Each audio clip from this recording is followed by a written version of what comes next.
What's up, guys? Welcome back. Today we're going to be doing a quick shop tour. I'm just going to grab the camera basically from right here in the center of the garage, and we're going to spin 360 degrees. I'm going to show you every wall, and I have a 3D rendering of what each wall is going to look like, so that'll help with the visuals while I kind of explain my idea behind things. So without further ado, let's get started. So starting with the floor, I just used the two-part epoxy kit that I found at my local big box store. This was a product by Rust-Oleum, and it was supposed to be for a two-car garage, but as you can see, there's a few spots where during the curing process, it really thinned out, and then you can see the specs are few and far between. That's because I actually had to start rationing them. This was the kit that was supposed to be enough for a two-car garage, but realistically, it would have been for about a one-car garage.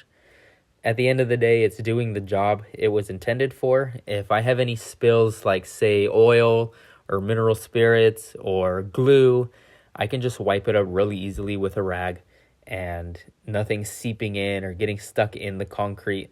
So at the end of the day, it is doing its job. All right, well, put on your judgmental hats because now it's time to show the working wall. This is not how I've been working, nor is this how it's going to stay.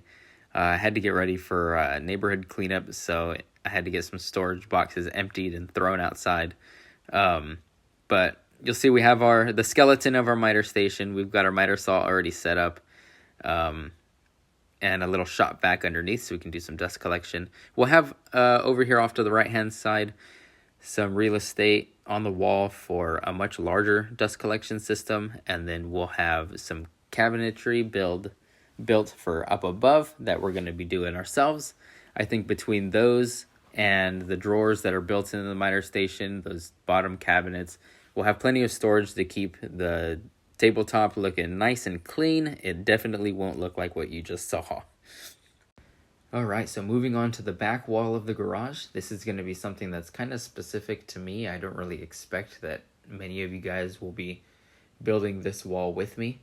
This is going to be just my hunting workstation. So I gave myself a small bench to work on. I have got some drawers for organization. I've got a tall storage cabinet off to the right-hand side and some upper cabinetry as well. Off to the left-hand side, I have a place where I can put a standing freezer.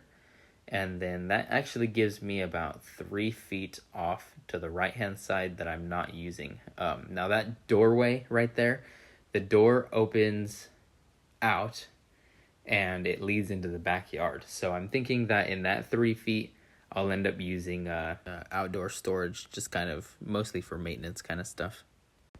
All right, and last but not least, we have our least exciting wall.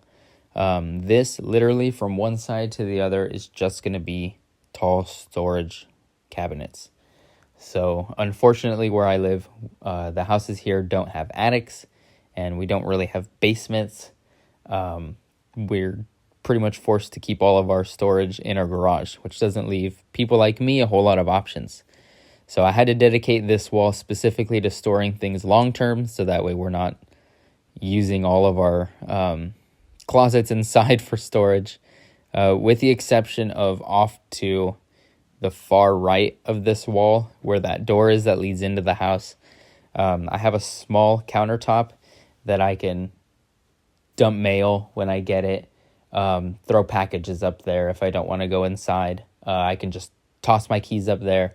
I'll probably have a Bluetooth speaker or something so I can listen to music. It's just a small space that's not really dedicated to anything that I can just set things down when I'm in a rush.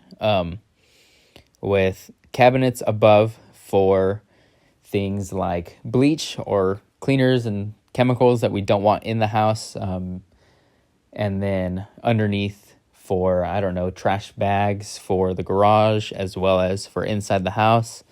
We'll make do with what we've got, but that's going to be basically the end of our garage tour. You can see how all of it will look put together. This will give us a lot of room to work with and also still be able to pull a car into the garage if we want to.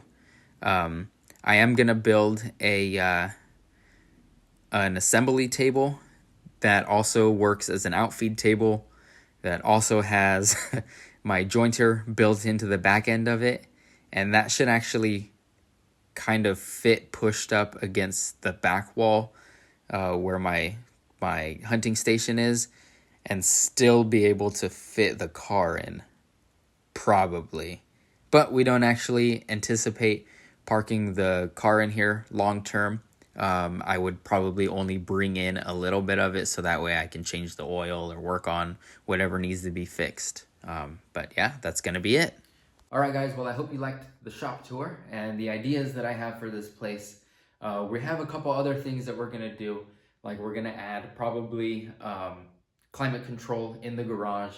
I left a lot of space above each set of upper cabinets, so that way we can utilize that for long-term wood storage, for any cutoffs and stuff like that. We're not going to waste here. And then I have lighting that we're going to actually be getting done in here ASAP. And I'll do videos on everything, upgrading the electrical, all of it. So subscribe down below, like, comments, tell me what you want to see done in the shop. The only thing you guys will probably be missing out on is a little bit of the miter station tune-up. I'm going to get that cleaned off right now and start getting some stuff installed as far as drawers go and all of that. So stay tuned, and I'll be seeing you back.